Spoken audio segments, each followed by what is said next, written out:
Hello friend, युवा computer academy channel में आपका स्वागत है। मैंने इसके पिछले वीडियो में आपको टैली के वर्जन बताए थे और टैली से रिलेटेड कुछ डेफिनेशन भी बताया था। आज मैं इस वीडियो में भी आपको टैली से रिलेटेड कुछ डेफिनेशन बताऊंगा। इसके बाद नेक्स्ट वीडियो में आपको टैली के गेटवे ऑफ टैली के विंडो के बारे में बताऊंगा और जैसे कंपनी कैसे क्रिएट करते हैं, सेट कंपनी हो गया, ये सब मैं आपको नेक्स्ट वीडियो में बताऊंगा। तो आज हम पढ़ेंगे कम से कम यहाँ पे ये 11 डेफिनेशन है। कितनी? 11 डेफिनेशन। कल भी मैंने 10-11 पढ़ाया था। ठीक, आज जो डेफिनेशन है ये बहुत ही इंपॉर्टेंट डेफिनेशन है। जब आगे आप टैली में वर्क करोगे तो ये डेफिनेशन आपको लेजर बनाने में यूज की जाएंगी, ग्रुप्स बनाने टाइम यूज की जाएंगी। तो सबसे पहले यहाँ पे स्टार्ट करते हैं। पहली डेफिनेशन क्या होती है? इसके पहले यदि आपने चैनल को सब्सक्राइब नहीं किया या फिर चैनल में नए हैं और टैली सीखना चाहते हैं तो चैनल को सब्सक्राइब कीजिए और वीडियो लगातार देखिए। तो यहाँ से अब स्टार्ट करें। पहली डेफिनेशन क्या है अपनी? स्टॉक। स्टॉक लगभग सभी लोग जानते हो। स्टॉक को हिंदी में बोला जाता है रहतिया। क्या बोला जाता है? रहतिया। तो रहतिया क्या होता है? जब हम व्यापार करते हैं, क्या करते हैं? व्यापार करते हैं। क्या करते हैं? व्यापार करते हैं। तो व्यापार करते समय वर्तमान में जो प्रोडक्ट या माल हमारे पास रहता है, उपलब्ध रहता है, ठीक, तो वो क्या कहलाता है? रहतिया कहलाता है। मतलब व्यापार में वर्तमान में, इसमें वर्तमान मतलब करंट समय में हमारे पास जो माल, ठीक, या प्रोडक्ट बोले, इसको क्या बोले? प्रोडक्ट उपलब्ध रहता है, उपलब्ध रहता है, उसे रहतिया कहा जाता है या बोले तो स्टॉक कहा जाता है। ठीक, अब जब हम क्या करते हैं यहाँ पे टैली में जो हमारा फाइनेंशियल ईयर स्टार्ट होता है वो हमेशा 1/4 मतलब अप्रैल से होता है और मार्च 31 मार्च में क्या होता है? एंड होता है। मतलब नया ईयर, नया साल बिजनेस या व्यापार करने के लिए कब स्टार्ट होता है? 1 अप्रैल को और लास्ट जाता है 31 मार्च को। ठीक, तो जब हमारा रहतिया क्या रहता है यहाँ पे? मतलब स्टॉक जो प्रेजेंट में उपलब्ध होता है इसको स्टॉक बोला जाएगा। और यदि वो किसी कारणवश 31 मार्च तक नहीं बिका, है ना, या नहीं बिच पाता है तो उसको क्या बोला जाता है? या फिर जो बिना बिके हुए हमारे पास रह जाता है, कौन सा? बिना बिके हुए हमारे पास जो रहता है प्रोडक्ट, उसको बोला जाता है अंतिम। क्या? अंतिम स्टॉक। क्या बोला जाता है? अंतिम स्टॉक। और ये अगले साल के लिए, ठीक, क्या? अगले ईयर के लिए, अगले साल के लिए क्या हो जाएगा? प्रारंभिक स्टॉक हो जाएगा पहले दिन के लिए। ठीक, जैसे कि आपने क्या किया? आपने स्टॉक किया 1/4 को, 1 अप्रैल 2020 या 21 जो भी मानना है आपको, स्टॉक किया। ठीक, तो जो आपके पास प्रेजेंट में रहेगा वो क्या कहलाएगा? स्टॉक तो कहलाएगा।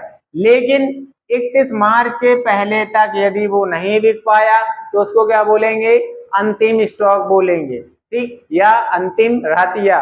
और यदि वो नहीं बिक पाया और उसी प्रोडक्ट को आप अगले साल के लिए यूज कर रहे हैं, ठीक, मतलब अगले ईयर के लिए, ठीक, तो वो क्या कहलाएगा? पहले दिन को, जो पहला दिन रहेगा उसके लिए प्रारंभिक कहलाएगा। क्या? प्रारंभिक स्टॉक। मतलब उससे आप अगले साल का व्यापार स्टार्ट कर रहे हैं। फिर आता है नेक्स्ट यहाँ पे क्रेडिटर। ठीक, तो क्रेडिटर क्या होता है? क्रेडिटर को हिंदी में बोला जाता है लेनदार।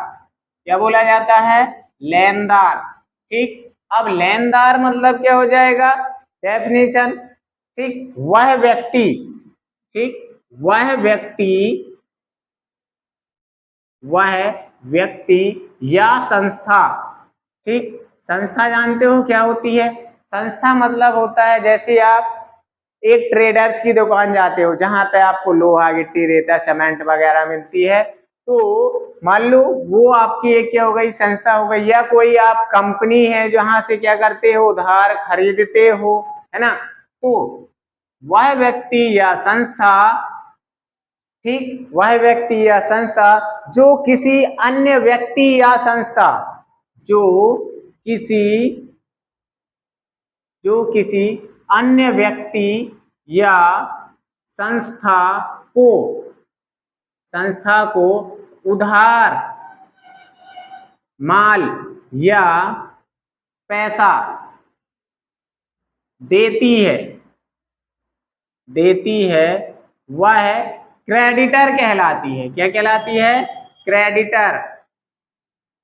क्रेडिटर कहलाती है, या लेनदार, ठीक, क्या कहलाती है? लेनदार। आया समझ में?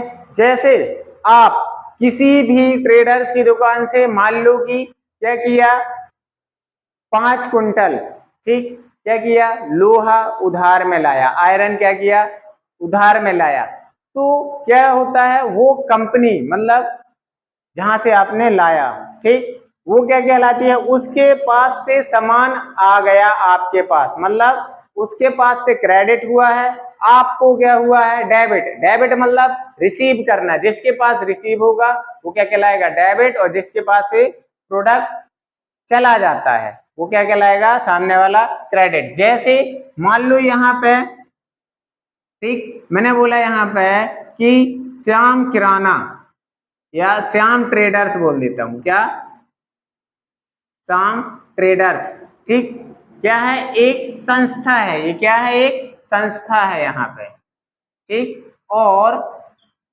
यहाँ पे मैंने बोला गोलू एक क्या है, कस्टमर है, क्या है, इसका श्याम ट्रेडर्स का क्या है, कस्टमर। ये यहां से क्या करता है, उधार लाता है, क्या करता है, उधार।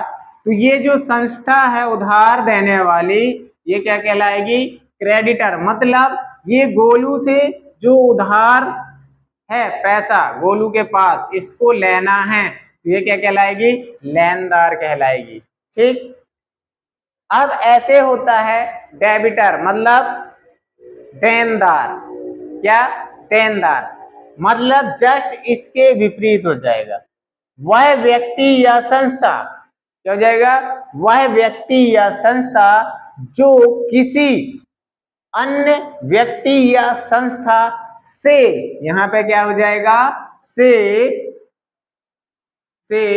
उधार माल या पैसा लेती है, क्या हो जाएगा, लेती है, वह डेबिटर कहलाती है। क्या कहलाती है, डेबिटर कहलाती है, ठीक, क्या कहलाती है, डेबिटर कहलाती है। अब मान लो एग्जाम्पल के तौर पे हम ले लें फिर से श्याम ट्रेडर्स को, तो श्याम ट्रेडर्स यहाँ पे क्या है, ये तो क्या है, दे रहा है उधार, तो ये क्या कहलाएगा, यहाँ पे क्रेडिटर कहलाएगा। कौन कहलाएगा, ये क्रेडिटर कहलाएगा, क्रेडिटर। और यहाँ पे कौन लिया है, गोलू ने लिया, तो ये क्या कहलाएगा, डेबिटर कहलाएगा। क्या कहलाएगा, डेबिटर कहलाएगा। मतलब ये है लेनदार और ये है देनदार। मतलब क्या हुआ यहाँ पे कि जो श्याम ट्रेडर्स है वो गोलू से पैसे लेने की हकदार है, ठीक, और यहाँ पे गोलू क्या है, इसका देनदार है, ठीक। अगली बात समझ में। फिर आते हैं असेट, ठीक, जब आप आगे लेजर बनाओगे तो लेजर बनाते समय जब भी कहीं से आपको उधार खरीदना है तो लेजर के नाम में उधार खरीदने, जहां से आप उधार खरीद रहे हो, ठीक, उस कंपनी का नाम आएगा और अंडर में क्या आएगा, सन्ड्री क्रेडिटर आएगा, ठीक।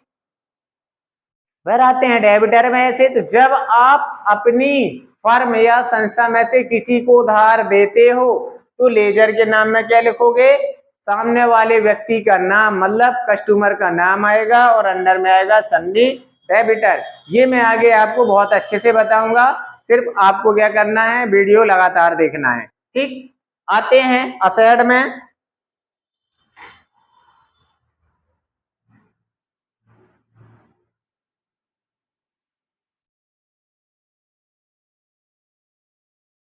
असेट, असेट मतलब क्या होता है, संपत्ति होती है। क्या होती है, संपत्ति। संपत्ति अब क्या होती है, संपत्ति किसको बोलते हैं, व्यापार में वे समस्त वस्तुएं जो व्यापार के संचालन के लिए आवश्यक होती हैं। क्या होता है, व्यापार में समस्त वस्तुएं जो संचालन के लिए आवश्यक होती हैं संपत्ति कहलाती हैं। ठीक, क्या हो जाएगा ये, व्यापार में संचालन मतलब चलाने के लिए, किसको, व्यापार को चलाने के लिए मतलब संचालन में आवश्यक होती है, आवश्यक होती हैं। ठीक, क्या कहलाती हैं, असेट, संपत्ति कहलाती हैं। ठीक, जैसे यदि आप क्या कर रहे हो, यहाँ पे व्यापार कर रहे हो, आप कंप्यूटर में हिसाब किताब रख रहे हो पूरा, तो जो कंप्यूटर है आपका वहां पे क्या रहेगा, संपत्ति है। मान लो आपका कोई फर्नीचर है, ठीक, या फिर कोई भी प्रोडक्ट है जो आपके संस्था में है, वो सब क्या कहलाएगी, आपकी संस्था असेट कहलाएगा, संपत्ति। ठीक, फिर आते हैं, असेट दो प्रकार का होता है। कितने प्रकार का होता है, ये दो टाइप का होता है। पहला आ जाएगा फिक्स असेट, फिक्स असेट, और दूसरा आ जाएगा करंट असेट, करंट असेट। ठीक, इसको बोला जाता है स्थायी संपत्ति, स्थायी संपत्ति। क्या बोला जाता है, स्थायी संपत्ति। और इसको बोला जाता है अस्थायी। क्या बोला जाता है, अस्थायी। बात करते हैं फिक्स असेट की, तो फिक्स असेट क्या होता है, फिक्स असेट मतलब इसकी डेफिनेशन क्या हो जाएगी, ये भी संपत्ति तो है, व्यापार में चलाने के लिए आवश्यक है, लेकिन फिक्स असेट केवल जो व्यापार को चलाने के लिए होता है, उसको आपको बेचना नहीं है। क्या नहीं करना, बेचना नहीं है। ठीक, ठीक, तो इसमें क्या जाएगा, वे वस्तुएं जो व्यापार को चलाने के लिए आवश्यक,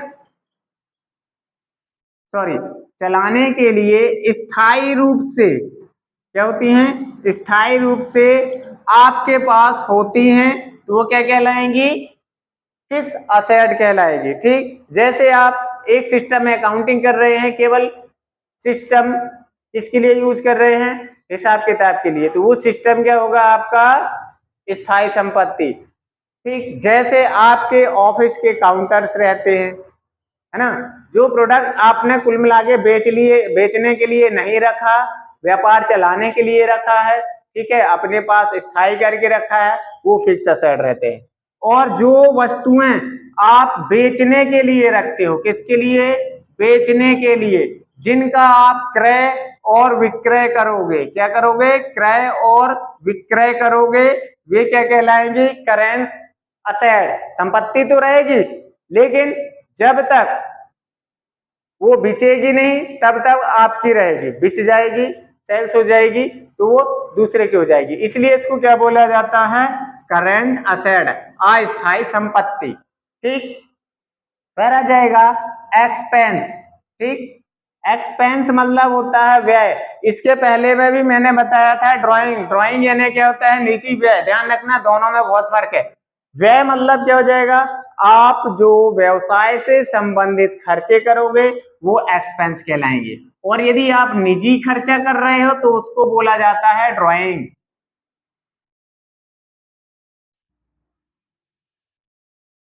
नेक्स्ट आ जाएगा एक्सपेंस, तो एक्सपेंस क्या होता है? व्यय। ठीक, तो क्या होता है, इसकी डेफिनेशन क्या हो जाएगा? ठीक, कि माल को या प्रोडक्ट को, किसको?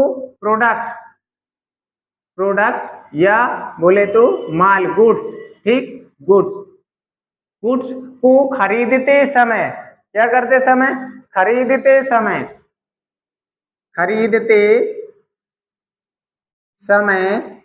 या उत्पादन में जो खर्चे होते हैं, उत्पादन में जो खर्चे होते हैं, ठीक, उसे व्यय कहा जाता है। क्या कहा जाता है? व्यय, एक्सपेंस। ठीक, अब ये भी दो प्रकार का होता है। कितने प्रकार का होता है एक्सपेंस भी?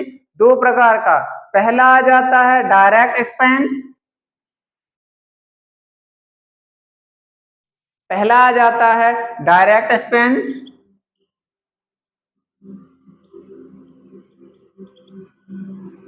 ठीक, और दूसरा आ जाएगा इनडायरेक्ट एक्सपेंस, इनडायरेक्ट एक्सपेंस। ठीक, तो डायरेक्ट एक्सपेंस को क्या बोला जाएगा हिंदी में?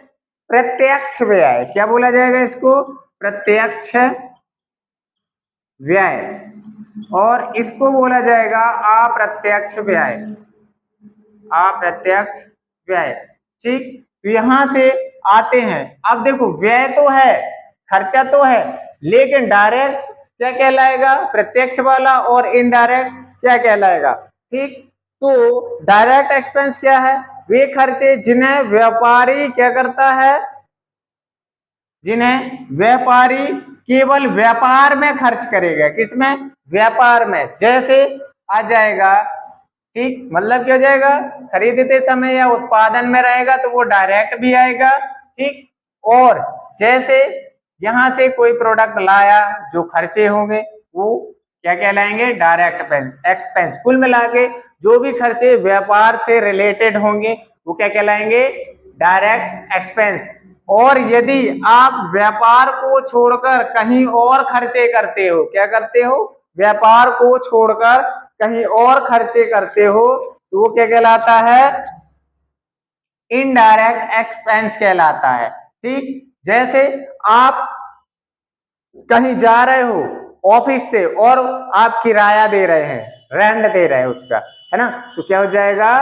वो अप्रत्यक्ष रहेगा, मतलब इनडायरेक्ट एक्सपेंस रहेगा। फिर आता है नेक्स्ट रिवेन्यू। तो रिवेन्यू क्या होता है यहाँ पे?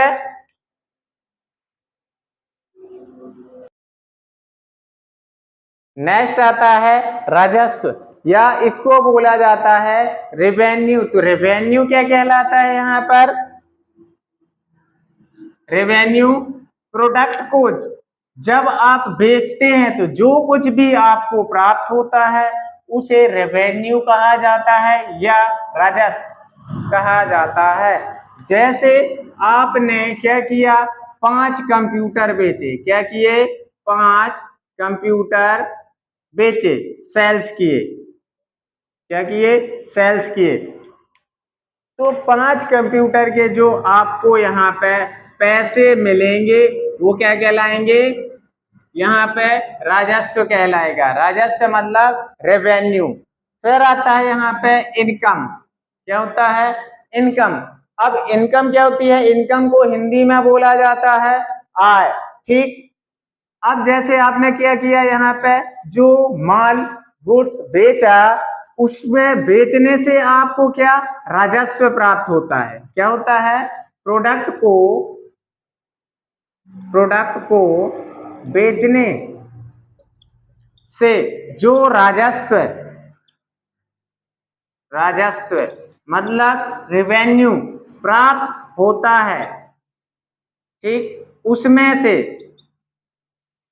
से खर्चे को काट कर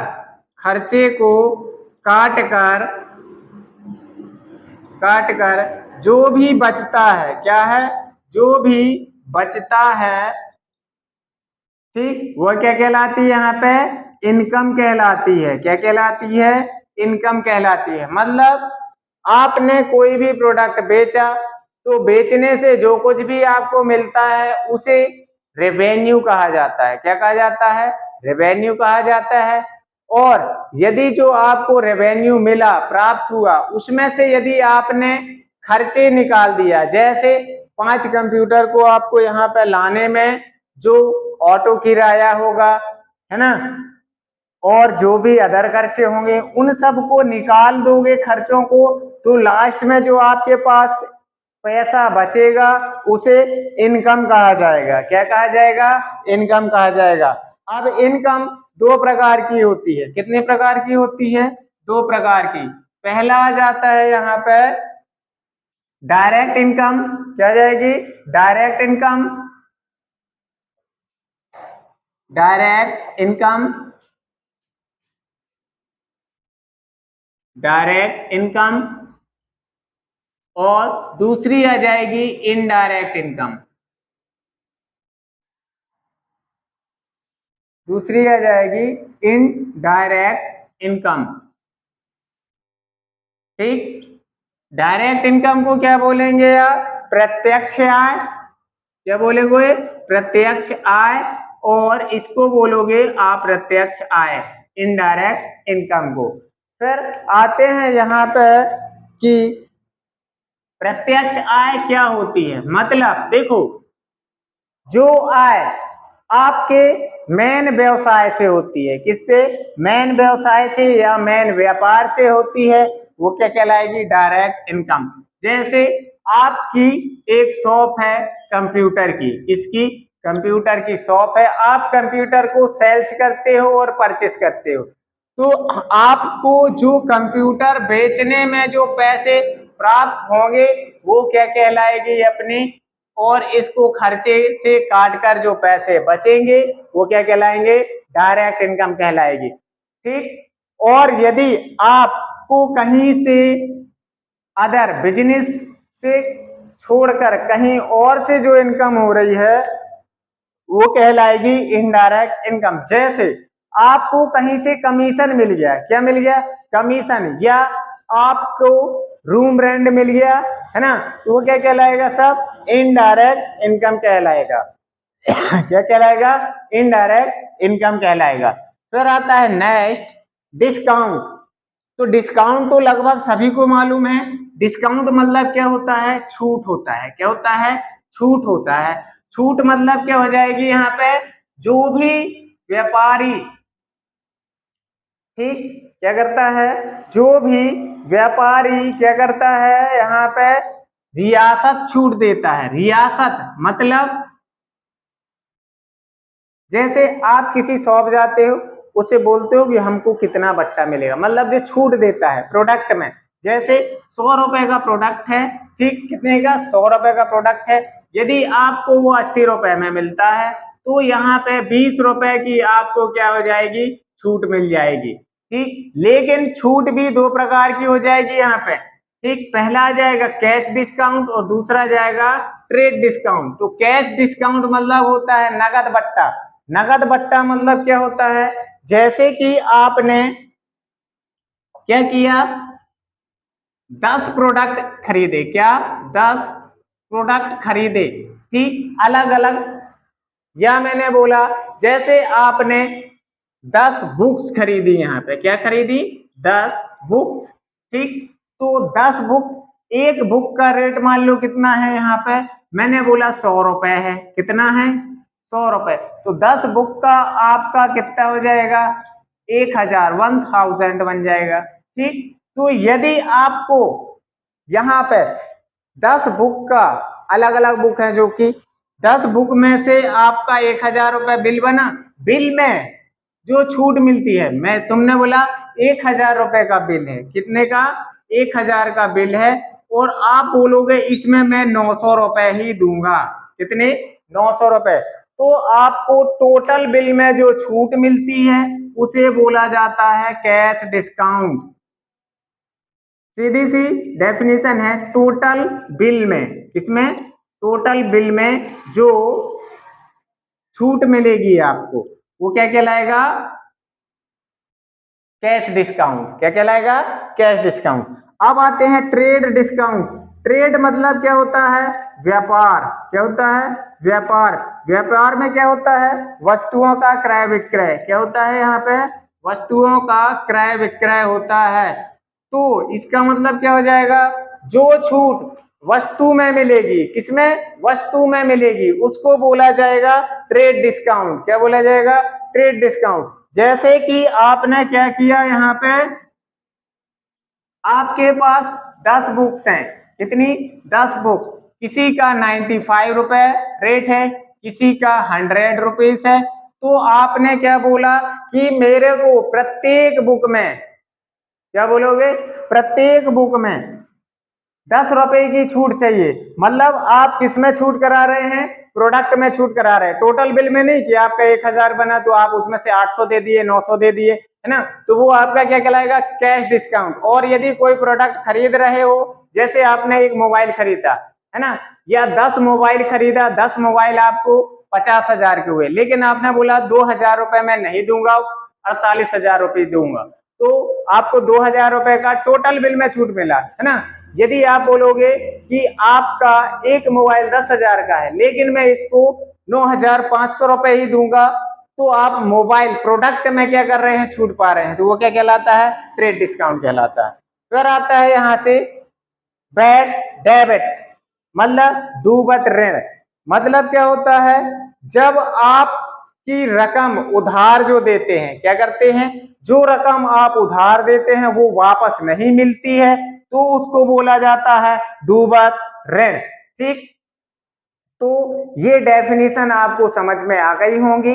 यदि आपको डेफिनेशन में कहीं भी किसी प्रकार की दिक्कत है, डाउट है, तो आप कमेंट बॉक्स में कमेंट कर सकते हैं, और मैं नेक्स्ट वीडियो में आपको टैली का प्रैक्टिकल बताऊंगा, जैसे कि टैली को ओपन कैसे करते हैं, टैली में नई कंपनी कैसे क्रिएट करते हैं, नई कंपनी को कैसे बंद करते हैं, सेट करते हैं, है ना। वो सब मैं क्या करूंगा? नेक्स्ट वीडियो में बनाऊंगा। ठीक, और यदि आप टैली सीखना चाहते हैं तो वीडियो केवल आपको लगातार देखना है। टैली बनने की गारंटी मेरी है, आपको टैली पूरी आएगी। ठीक, तो मेरी वीडियो देखने के लिए धन्यवाद।